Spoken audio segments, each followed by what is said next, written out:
Hello दोस्तों, class 10th में science में हम लोग पढ़ रहे थे बायोलॉजी। उसके अंतर्गत पढ़ा है मनुष्य के हृदय का परिसंचरण तंत्र एवं उसकी क्रियाविधि। तो परिसंचरण तंत्र एवं क्रियाविधि पढ़ रहे थे, उसमें पढ़ा गया है मनुष्य का हृदय, उसकी बाहरी संरचना, आंतरिक संरचना। आज पढ़ेंगे हृदय की क्रियाविधि। होता कैसे क्या होगा क्रियाविधि में।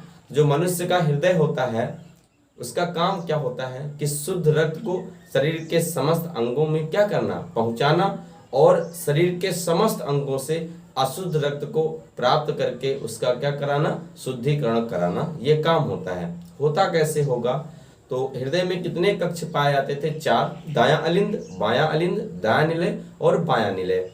अब एक बार हृदय फैलता है और एक बार सिकुड़ता है। फैलने की प्रक्रिया को बोलते हैं अनुशिथिलन और सिकुड़ने की क्रिया को बोलते हैं प्रकुंचन। और ये अनुशिथिलन और प्रकुंचन मिलाकर के ही एक स्पंदन का निर्माण करते हैं, यानी एक धड़कन या एक बीट का निर्माण करते हैं। कैसे क्या होता होगा देखते हैं। अगर ये मनुष्य का हृदय है ऐसे, तो जो मनुष्य का हृदय होता है, बोला गया है कि यह एक बार फैलता है। तो मान लिया गया ये वाला जो प्रोसेस है, ये मनुष्य के हृदय की कौन सी प्रक्रिया है, फैलने की। ऐसे होता नहीं है हृदय कि हमने हृदय पढ़ा है वो बंद मुट्ठी के जैसा दिखता है, लेकिन ये समझने के लिए है। तो जो प्रक्रिया हुई है यहाँ पर, यह हृदय का क्या है, फैलना है। हृदय का फैलना है। तो जब हृदय क्या करता है, फैलता है, तो फैलने की जो क्रिया होती है उसको बोलते हैं अनुशिथिलन। क्या बोलते हैं? अनुशिथिलन बोलते हैं। इंग्लिश में इस चीज को बोलते हैं डायस्टोल।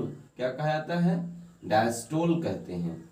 और एक बार जो मनुष्य का हृदय होता है वो सिकुड़ता है, यानी प्रकुंचित होता है। तो एक बार हृदय क्या किया, सिकुड़ा। तो ये फैलने की प्रक्रिया थी और ये वास्तविक हृदय था, और ये वाली प्रक्रिया क्या है, सिकुड़ने की है। तो ये जो प्रोसेस हुआ ये क्या, हृदय का सिकुड़ना है। और हृदय की सिकुड़ने की प्रक्रिया को बोलते हैं प्रकुंचन। क्या बोलते हैं? प्रकुंचन कहते हैं। इंग्लिश में इस चीज को बोलते हैं सिस्टोल। क्या बोलते हैं? सिस्टोल बोलते हैं। और एक डायस्टोल और एक सिस्टोल, इंपॉर्टेंट पॉइंट है कि एक डायस्टोल यानी एक अनुशिथिलन और एक सिस्टोल मिलाकर के बन जाता है एक बीट, यानी एक हार्ट बीट बन जाता है। एक हृदय की धड़कन का निर्माण होता है। इस तरह से मनुष्य का हृदय 1 मिनट में कितनी बार स्पंदित होता है या कितनी बार धड़कता है, तो मनुष्य का हृदय 1 मिनट में 72 बार स्पंदित होता है या फिर धड़कता है। तो ये समझने के लिए कि एक बार हृदय फैलेगा, फैलने की क्रिया को अनुशिथिलन, और एक बार हृदय सिकुड़ता है, सिकुड़ने की क्रिया को बोलते हैं क्या, प्रकुंचन कहते हैं या फिर सिस्टोल कहते हैं। तो अब इसमें लिखते हैं, ये बेसिक था समझने के लिए। देखते हैं कैसे क्या लिखा जाएगा। तो इसमें हम कह सकते हैं मनुष्य के हृदय, मनुष्य के हृदय का मुख्य काम, मनुष्य के हृदय का मुख्य काम शरीर के समस्त अंगों में बोले या फिर कह सकते हैं समस्त भागों में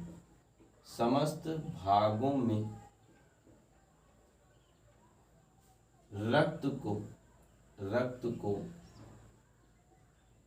पहुंचाना है। तो मनुष्य के हृदय का मुख्य काम शरीर के समस्त अंगों में रक्त को पहुंचाना है तथा समस्त अंगों से, यहाँ अगर हम रक्त लगाना चाहें तो शुद्ध रक्त लगा सकते हैं। समस्त अंगों में शुद्ध रक्त को पहुंचाना है तथा समस्त अंगों से कैसे रक्त को, अशुद्ध रक्त को, समस्त अंगों से अशुद्ध रक्त को प्राप्त करके उसका शुद्धिकरण करना है, प्यूरिफिकेशन करना है, उसका शुद्धिकरण करना है। शुद्धिकरण ये नहीं करता है, लेकिन उसको प्राप्त करता है और उसे पहुंचा देता है फेफड़े में, उसका शुद्धिकरण करवाता है। तो शुद्धिकरण करना है, तो अशुद्ध रक्त को प्राप्त करके उसका शुद्धिकरण करना है, ये इसका काम होता है। अब क्या बोलेंगे, यह प्रक्रिया 2 चरणों में पूर्ण होती है। 2 चरणों में यानी 2 फेज में कंप्लीट होती है, 2 चरणों में पूर्ण होती है।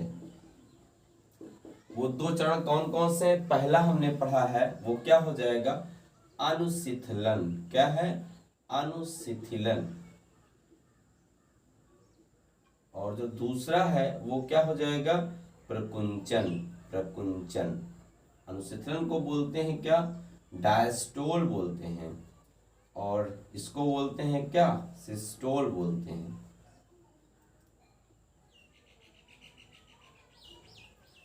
अब इसमें हम लिख सकते हैं, चाहे हेडिंग में लिखें वरना पैराग्राफ चेंज करके लिख देंगे। मनुष्य के हृदय के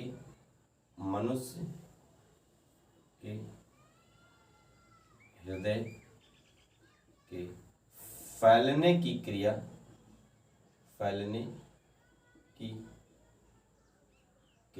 चाहे फैलने की क्रिया लिखें या शिथिल होने की क्रिया, या शिथिल होने की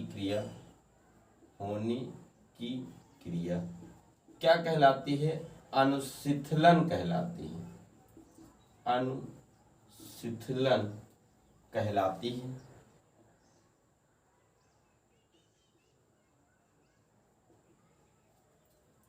तथा अब कौन सी, सिकुड़ने की क्रिया, चाहे सिकुड़ने की लिखें या फिर बोल सकते हैं संकुचित होने की। सिकुड़ने की क्रिया क्या कहलाती है, प्रकुंचन कहलाती है। प्रकुंचन, इसी को बोलते हैं सिस्टोल, प्रकुंचन कहलाती है। प्रकुंचन कहलाती है। तो ये जो लिखा है वो कठिन नहीं है कि मनुष्य के हृदय का मुख्य काम होता है शरीर के समस्त अंगों में रुधिर को पहुंचाना तथा अशुद्ध रक्त को प्राप्त करके उसका शुद्धिकरण करवाना। चाहे करना लिखें या शुद्धिकरण करवाना, क्योंकि वो शुद्धिकरण के लिए कहाँ भेजता है, हार्ट जो है रक्त को भेजता है कहाँ पर, फेफड़े के पास। शुद्धिकरण करवाना है। अब ये प्रोसेस कैसा होता है, तो एक बार हृदय फैलता है और एक बार सिकुड़ता है। फैलने की प्रक्रिया को क्या बोलते हैं, अनुशिथिलन बोलते हैं, तथा सिकुड़ने की प्रक्रिया को क्या बोलते हैं, प्रकुंचन यानी सिस्टोल कहते हैं। एक अनुशिथिलन, अब आगे लिख सकते हैं, जब हृदय फैलता है, जब हृदय फैलता है तो दोनों अलिंद में, यानी दाएं वाले अलिंद में और बाएं वाले अलिंद में, दोनों अलिंद में रुधिर आकर भर जाता है, रुधिर भर जाता है। तो जब वो अनुशिथिलन की अवस्था में होगा, जब वो फैलेगा तो रुधिर आएगा और दोनों अलिंद में, दाएं वाले अलिंद में और बाएं वाले अलिंद में क्या हो जाता है, भर जाता है। अब ये भर गया तो ये अनुशिथिलन की प्रक्रिया क्या हो गई, कंप्लीट हो गई।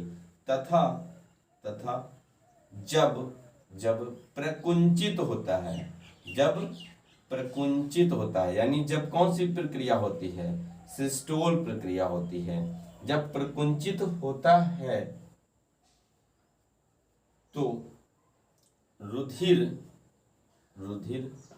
दोनों अलिंद से निकलकर, दोनों अलिंद से कहाँ भर जाता है, निलय में भर जाता है, निलय में भर जाता है। तत्पश्चात निलय से रुधिर शरीर के समस्त भागों में,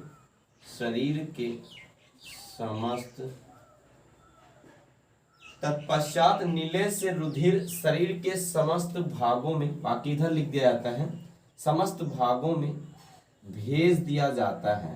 भेज दिया जाता है या प्रवाहित कर दिया जाता है। ठीक, इतना क्लियर हो गया। अब हम यहां पर बोल सकते हैं एक अनुशीतलन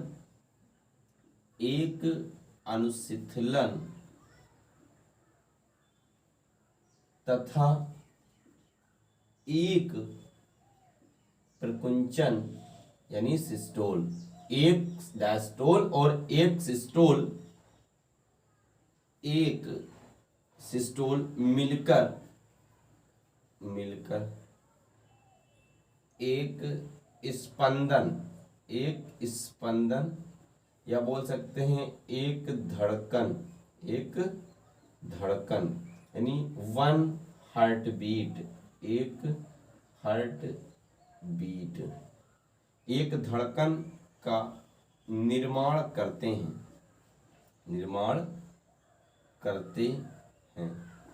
मनुष्य का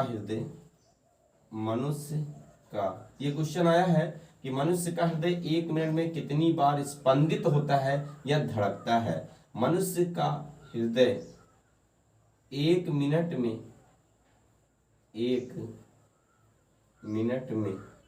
72 बार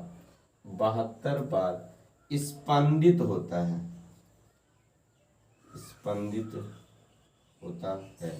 मनुष्य का हृदय 1 मिनट में 72 बार स्पंदित होता है या फिर 1 मिनट में 72 बार धड़कता है। तो ये प्रक्रिया हो गई मनुष्य के हृदय की क्रियाविधि। तो फिर से समझ लेते हैं, इस चित्र के द्वारा, ये बनाना नहीं है पेपर में, सब कुछ अपने आप लिखा जा सकता है। हृदय का मेन काम क्या होता है? रुधिर को शरीर के समस्त अंगों में पहुंचाना और समस्त अंगों से अशुद्ध रक्त को प्राप्त करके उसका शुद्धिकरण करवाना, ये हृदय का काम होता है। अब होता क्या है कि एक बार हृदय क्या करता है? फैलता है, और फैलने की प्रक्रिया को बोलते हैं अनुशीतलन, तथा एक बार हृदय सिकुड़ता है और सिकुड़ने की प्रक्रिया को बोलते हैं क्या? प्रकुंचन या सिस्टोल कहते हैं। अब होता क्या होगा कि जब हृदय फैलता है, अनुशीतलन की अवस्था में आता है, या जो हृदय है वो शिथिल हो जाता है, तो उसमें होता क्या है? आकर के रक्त दोनों अलिंद में क्या होने लगता है? भरने लगता है। अब भरने की प्रक्रिया क्या हो गई? कंप्लीट हो गई। अब हृदय सिकुड़ेगा, और जब सिकुड़ेगा तो वो कहलाएगा क्या? प्रकुंचन या सिस्टोल कहलाता है। और जब सिकुड़ेगा तो प्रेशर बढ़ेगा और रक्त आकर के निलय में भर जाएगा, और तत्पश्चात निलय से रक्त चला जाएगा, शरीर के समस्त अंगों में पहुंच जाता है। एक डायस्टोल और एक सिस्टोल यानी अनुशीतलन और प्रकुंचन मिलाकर के निर्माण करते हैं एक धड़कन का या एक स्पंदन का निर्माण करते हैं। और मनुष्य का हृदय 1 मिनट में कितनी बार स्पंदित होता है या धड़कता है? तो 72 बार धड़कता है। एक बार फिर से समझ लेते हैं कि मनुष्य के हृदय का मुख्य काम है शरीर के समस्त अंगों में रुधिर को पहुंचाना या प्रवाहित करना, और शरीर के समस्त अंगों से अशुद्ध रक्त को प्राप्त करके उसका शुद्धिकरण कराना। यह प्रक्रिया 2 चरणों में पूर्ण होती है। पहला जो होता है क्या कहलाता है? अनुशीतलन या डायस्टोल। फूलने की प्रक्रिया कहलाती है क्या? सिस्टोल कहलाती है। तो मनुष्य के हृदय के फैलने की प्रक्रिया अनुशीतलन, और सिकुड़ने की क्रिया को बोलते हैं क्या? प्रकुंचन कहते हैं। जब हृदय फैलता है यानी अनुशीतलन अवस्था में आता है, तब आकर के रक्त दोनों अलिंद में भर जाता है, और जब वो संकुचित होता है यानी कौन सी? सिस्टोल अवस्था में होता है, तो दोनों निलय में रक्त भर जाता है, और तत्पश्चात वहां से शरीर के समस्त अंगों में पहुंच जाता है। अब हृदय 1 मिनट में 72 बार धड़कता है। एक अनुशीतलन और एक प्रकुंचन मिलाकर के एक धड़कन का निर्माण कर देते हैं, और 1 मिनट में हृदय 72 बार स्पंदित होता है या फिर धड़कता है। आप इसका स्क्रीनशॉट ले लीजिए। अगली वीडियो में हम लोग पढ़ेंगे रक्तदाब। दोस्तों, अगर ये वीडियो आपको अच्छी लगे तो ज़्यादा से ज़्यादा दोस्तों में शेयर करें, ताकि उनको भी इसका लाभ मिलता रहे। Thanks for watching.